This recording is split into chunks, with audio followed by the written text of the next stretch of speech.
A few decades ago, we used to tell our children to go play outside as much as possible. Being outdoors on a sunny day was the healthy thing to do. But then we were told that the sun causes cancer. So what did we do?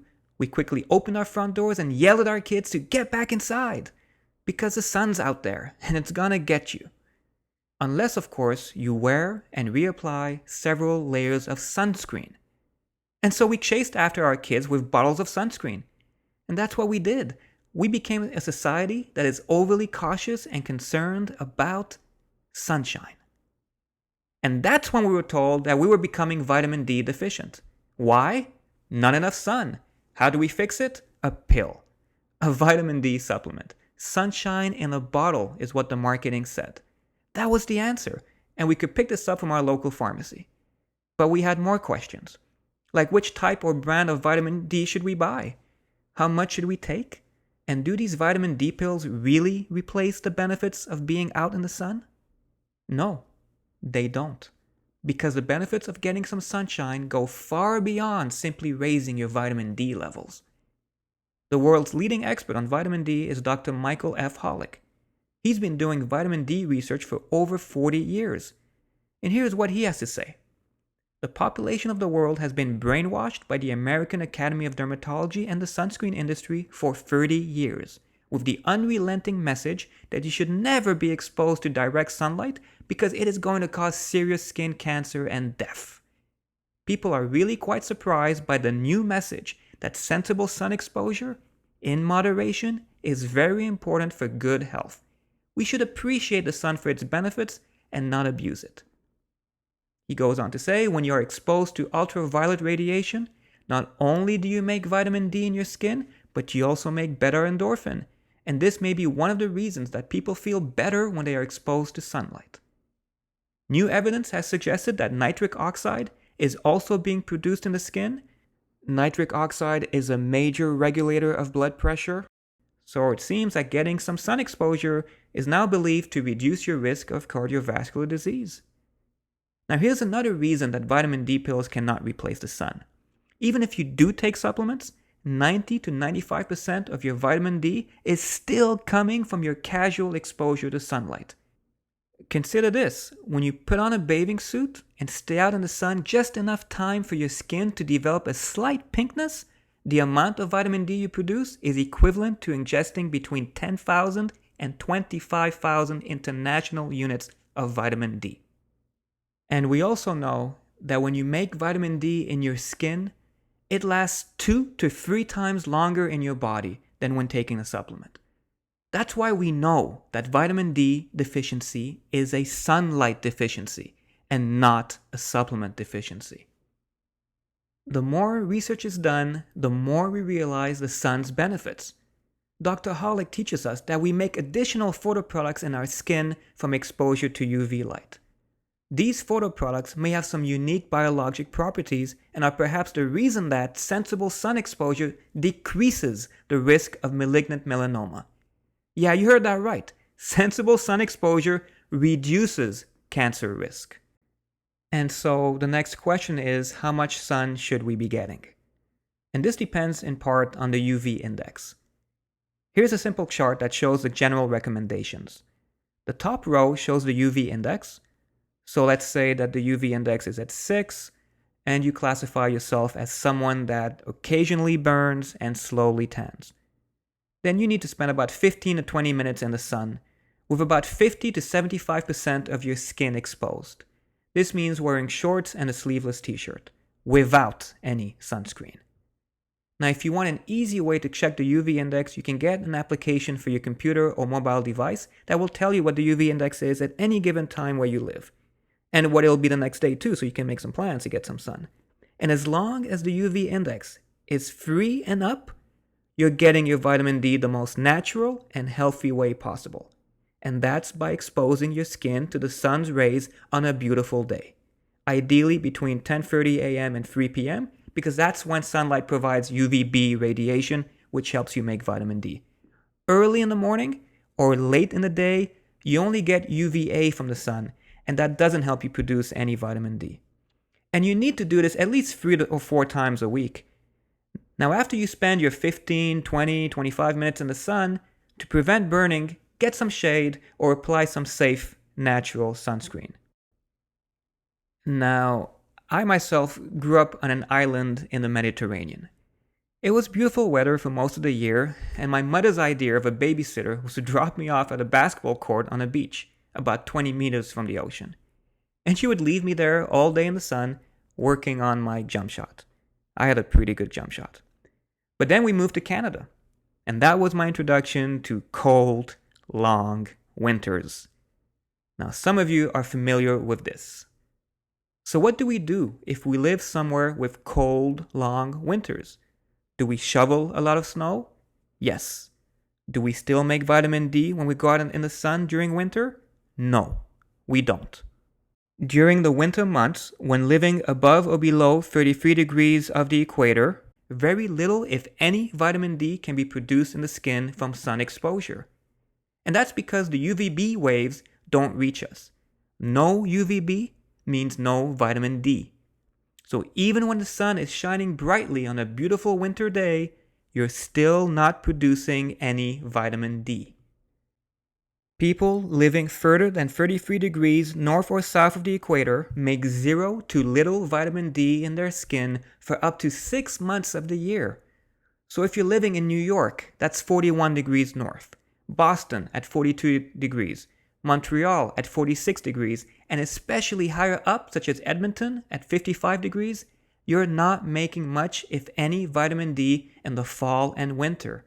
That's from October all the way to April in some places. We call this the vitamin D winter. And so lack of exposure to UVB rays and vitamin D deficiency may be a big problem. Are you feeling the blues yet? Are you feeling down about this? It's about to get a little depressing for those of us who don't live close to the equator. But stick with me, because there is some light at the end of this video, I promise. But first, let's see what the big deal is about vitamin D. Most people believe that vitamin D is just a bone vitamin, helping to prevent rickets in children and osteoporosis and osteomalacia in adults. Yes, vitamin D is important for calcium metabolism, but it's a lot more than that. In fact, vitamin D, in its natural and functional form, is not really a vitamin. It's a hormone. That's what makes it so important, and virtually every tissue and cell in our body has receptors for it, including all bones, muscles, immune cells, heart and brain cells. New research is showing us that thousands of our genes are directly and indirectly regulated by vitamin D, including genes linked to major diseases such as cancer, dementia, and autoimmune disease. Here's a graphic that sums up the headlines over the last few years as scientists are examining links between vitamin D deficiency and increased risks of infectious diseases, cancer, heart disease, diabetes, osteoporosis, rheumatoid arthritis, inflammatory bowel disease, Crohn's disease, multiple sclerosis, as well as cognitive decline, high blood pressure, kidney failure, muscle weakness, obesity, skin problems, tooth decay, and the list goes on. That's why it's so worrisome when we're told that 50% of the population is deficient. According to Dr. Michael Hollick in Boston, 50% of adolescent boys and girls are vitamin D deficient, 70% of moms and 80% of their babies are vitamin D deficient at birth. These infants have no vitamin D stores, and the moms have none to give them. And reports say that nearly half of Canadians are vitamin D deficient in winter, and that Canadians aged 20 to 39 have the lowest rates of sufficient vitamin D levels, men even more so than women. So what's the answer? What do we do during the long winter? Well, we have two main choices. Choice number one is take a supplement. It's the easy solution. Take a pill, the sunshine pill, and all of your problems go away. If only that were true. But as I said near the start of this video, vitamin D supplements are not a great solution. And here's why. Mega doses of isolated nutrients can have harmful side effects similar to medications. For example, there is research to suggest that taking vitamin D supplements actually increases the risk of fractures. And you can build up toxic amounts of vitamin D in your body, which then causes high blood calcium levels, which then damages your heart, blood vessels, and kidneys. And if you are pregnant and take too much synthetic vitamin D, it can cause placental calcification, which then limits blood and oxygen supply to the baby. And that's from taking pills. And in case you're wondering, excessive sun exposure does not result in vitamin D toxicity. Because when you're exposed to UVB radiation, your body just makes the amount of vitamin D it needs, not more. And if you're thinking that taking cod liver oil is a good alternative for you, I recommend you watch my video on fish to learn just how harmful fish oils are to the body. The second reason why I don't recommend vitamin D supplements is that their benefits appear to be highly limited. Big studies, published in several medical journals, have come out in the last few years showing that these supplements do not improve our health or prevent disease as advertised. For example, a 2013 review published in The Lancet looked at over 462 studies and concluded that supplemental vitamin D has no effect on a wide range of diseases and conditions. In 2014, another big vitamin D meta-analysis was published in the journal The Lancet Diabetes and Endocrinology. In this one, researchers reviewed more than 36 randomized controlled trials that studied the health impacts of vitamin D supplementation. And they found that vitamin D, with or without calcium, does not play an important role in serious health conditions. I'm going to quote what the lead study author, Mark Boland, had to say about it. He said, "There seems little justification currently for prescribing vitamin D to prevent heart attack, stroke, cancer, or fractures in otherwise healthy people living in the community." End of quote. Now, let me give you a specific example to show you just how ridiculous this is. Scientists have known for years that there is a link between sunshine and blood pressure. The more sunshine we get, the lower our blood pressure. A study even showed that exposure to radiation from indoor UV lamps lowers blood pressure. So what do you think happened next? They wanted to see if vitamin D supplements could do the same and lower blood pressure. So just a few months ago, in March of 2015, a review was published in the Journal of the American Medical Association showing overwhelmingly that no, vitamin D pills do not lower blood pressure. Scientists and doctors from all around the world, from Sweden to New York, have responded to this study and others like it by saying that there is currently a false public perception that vitamin D supplements prevent disease without any evidence to show for it. And that it's time to reassess the advice we give people regarding sun exposure, because avoiding the sun completely could increase the risk of cardiovascular disease as well as other conditions. And the third reason why I don't recommend vitamin D supplements is quite simply the fact that the natural and most effective way to produce vitamin D is by exposing our skin to UVB radiation. The body creates just the amount it needs, so you don't have the same risk of toxicity as you do with oral supplements. Furthermore, vitamin D produced through UVB radiation lasts 2 to 3 times longer. And perhaps more importantly, we get other benefits from UV rays that we will never see with a pill. So what do if we don't live close to the equator? We're back to this problem. What do we do if we're in Boston, Montreal, Edmonton? Where do we get our vitamin D if not from supplements? The answer is light therapy with UV lamps, specifically UVB narrowband lamps. This is what I've installed in my home and what I recommend to my clients. These are not the same as tanning beds. UVB narrowband lights have the advantage of only providing the most therapeutic wavelengths of UV light, while removing or minimizing the potentially harmful non-therapeutic wavelengths. You just stand in front of these lamps for a few minutes per week, and your body will produce vitamin D the safest way possible, without burning and without tanning, because there is no UVA, so no tanning, and no wrinkling of your skin. These lights have shown to boost vitamin D levels even in people who cannot raise their levels through their diet due to health issues such as malabsorption syndromes, cystic fibrosis, and short bowel syndrome. So it works very well, and it serves a great purpose for those of us living in cold climates.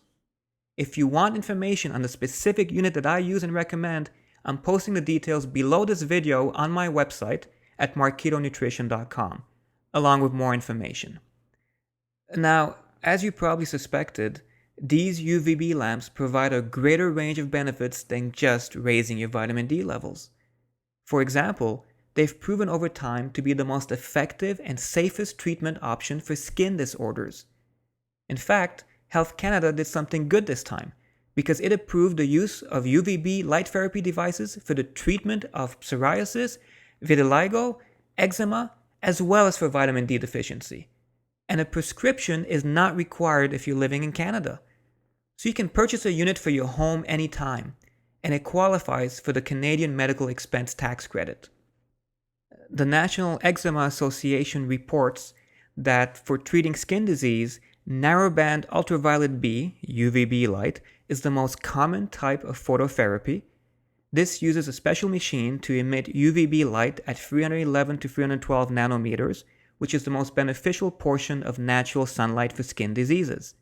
Importantly, it also avoids the UVA aspect of sunlight, which is very damaging to skin and can accelerate aging and progression towards skin cancers. Phototherapy works in several ways. It directly reduces itch. It has an anti-inflammatory effect. It increases vitamin D production. And the last point, it increases bacteria fighting systems in the skin. This is a big point. It's a big one, especially with the rise of antibiotic-resistant staph infections. Because we have very good evidence to show that UV light, and specifically UVB light, has the potential to prevent and even to help cure infections and diseases that other treatments are powerless against. In 2013, researchers from Columbia University Medical Center found that a narrow spectrum of light has the ability to kill antibiotic-resistant bacteria while leaving human cells unharmed, thus having the potential to prevent infections following surgery. Over the last 10 or so years, studies from all around the world have confirmed that UVB light, via the vitamin D pathway, causes a non-inflammatory antimicrobial and antifungal component of the innate immune system to be turned on. It turns on that innate immune system. And the beauty of it is that it seems to stop the growth of bad microorganisms while stabilizing the numbers and diversity of good organisms, unlike antibiotics that destroy everything. Now, before we continue our discussion on vitamin D, I have to take a moment to mention that these UVB devices literally save lives. People with some of the most debilitating skin conditions have a chance at a normal life due to phototherapy. Before biologic drugs and pharmaceuticals became the mainstream form of treatment, before supplements, before antibiotics, if you study the history of light therapy, you will learn how effective it was for treating a wide range of conditions. And the evidence has only gotten stronger. In fact, we have over 100 years of medical evidence showing the benefits of light therapy.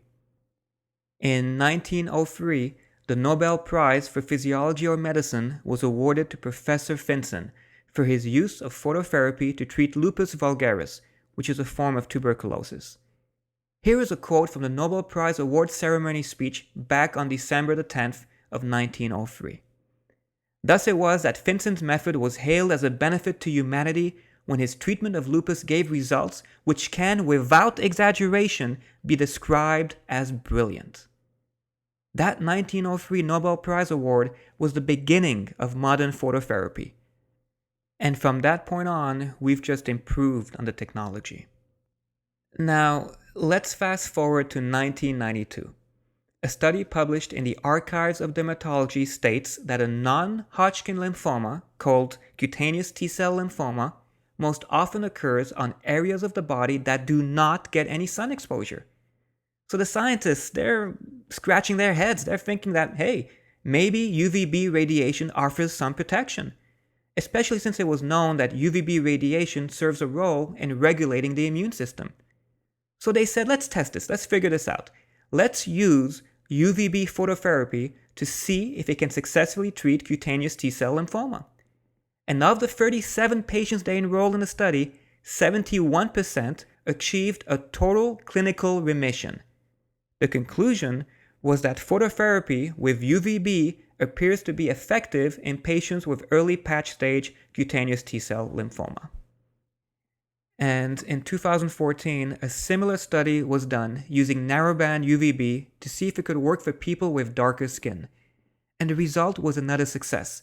Complete remission was achieved in 76.4% of patients. And there weren't any side effects even worth mentioning. The conclusion of the study was that narrowband UVB phototherapy is safe and effective for the treatment of early-stage cutaneous T-cell lymphoma in darker skinned patients. Now, there are drugs to treat the same disease, but these drugs come with lots of side effects. For example, one of the drugs is known to greatly elevate triglyceride levels and cause hypothyroidism in 100% of patients who take it. And so these patients need to take several more medications to offset the negative effects. You would think that light therapy should be the first line of defense before turning to these dangerous drugs. And let's look at one more example. In March of 2012, a report was published in the medical journal Cutaneous and Ocular Toxicology about a pregnant woman suffering from a case of recurrent impetigo herpetiformis. That's a severe skin disorder, and it can cause serious complications to the infant. Doctors gave her steroids, but they were ineffective. So finally, they added narrowband ultraviolet B treatment, and guess what happened? It was a huge success. Her skin eruption cleared, and she gave birth to a healthy baby. The report concluded that narrowband UVB can safely be added to treatment. Today, one of the biggest uses of narrowband UVB light therapy is for the treatment of psoriasis. And even that is being replaced by biologic drugs that have dangerous side effects. We want drugs and pills to treat everything. But the message is this: if you are suffering from a skin condition, such as psoriasis or eczema, or an infection that just won't go away, before contemplating the use of drugs or mega doses of vitamin D supplements, look into the benefits of UVB light therapy. And of course, look to improve your diet. Because here's what we know for sure. Whether it's for skin conditions or any disease, just as we need good quality air, good food, and good exercise to be healthy, we also need light. Not just vitamin D, but actual UV light. The UVB narrowband light that I recommend for home use is not just for people who live in colder climates. It's also for people who live in offices. A lot of people work very long hours in stuffy offices with poor air circulation and no open windows. These professionals get up early in the morning, waking up in a dark bedroom by the ringing of their alarm clock. They jump straight into their car and they drive to work. And they don't leave the office until late in the afternoon. Now remember, as I said earlier, there is no UVB radiation early in the morning or late in the afternoon. The best time to benefit from natural UVB waves is between 11 a.m. and 1 p.m. when the sun is up at its highest point. Also, glass windows, including the windows at your office and in your car, block all the UVB radiation.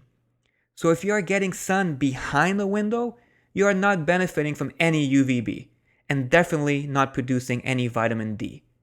There are many ways that being indoors all day in our office harms our health.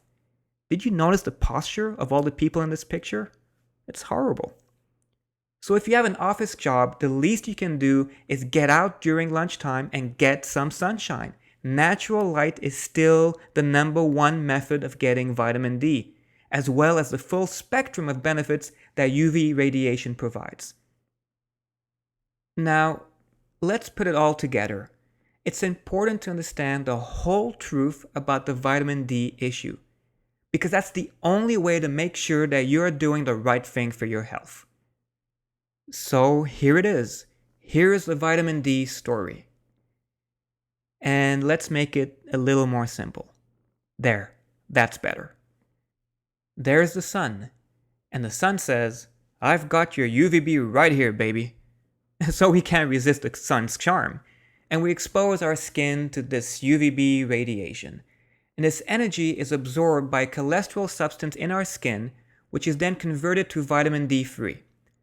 So then this vitamin D3 that is made in our skin travels to the liver, where it is converted by an enzyme and becomes 25-hydroxy vitamin D. This is the storage form of vitamin D. So the storage form stays mainly in the liver and also a bit in our fat.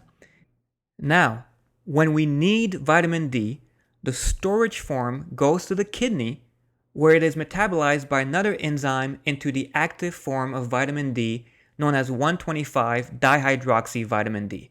This is the vitamin D that does all the work. This is the vitamin D that the body needs, the active form. And now you see why vitamin D is a hormone by definition, because it's made in one part of the body, but does its work in many other parts. From the skin to the bloodstream, to the liver, to the kidney where it gets activated, and then finally to the intestines and bones and everywhere else in the body to have its biological effects. That's the journey. Now, what controls the amount of vitamin D that goes from storage to active form is the parathyroid hormone. When we need more 1,25-dihydroxy-D, this hormone tells the kidney to produce it. And when we have enough, the parathyroid hormone slows down the kidney enzyme activity. The parathyroid hormone manages other places in this vitamin D network. And that's what it is. It's a whole network involving many players. And the body is continually adjusting the amount of vitamin D it needs on a microsecond to microsecond basis. Like Dr. Colin Campbell teaches us, it's all a giant orchestra that relies on all of its parts to be played perfectly. So now it becomes clear to see that if you have a kidney problem, a liver problem, or a parathyroid problem, you will have a hard time producing vitamin D.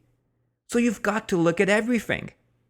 Yes, low vitamin D levels are linked to many diseases such as cancer, cardiovascular disease, autoimmune disease, diabetes, and even infections.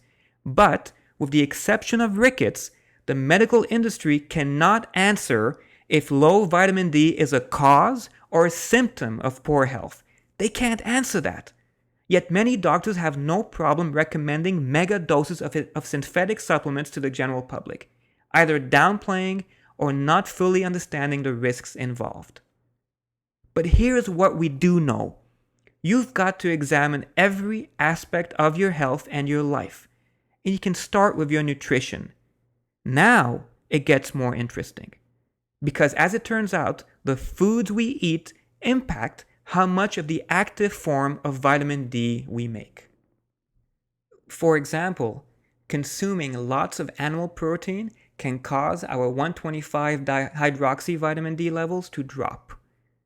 That's because these foods increase blood acidity levels, which then blocks the kidney enzyme from producing 1,25-dihydroxy vitamin D. We also know that unnecessarily high levels of calcium in the blood lowers the activity of the kidney enzyme, thus lowering the amount of 1,25-D. So if you're drinking a lot of cow's milk, which is high in both animal protein and calcium, you're not helping your vitamin D status or your overall health. And you're definitely not helping your bones. You can learn more about that in my video on osteoporosis.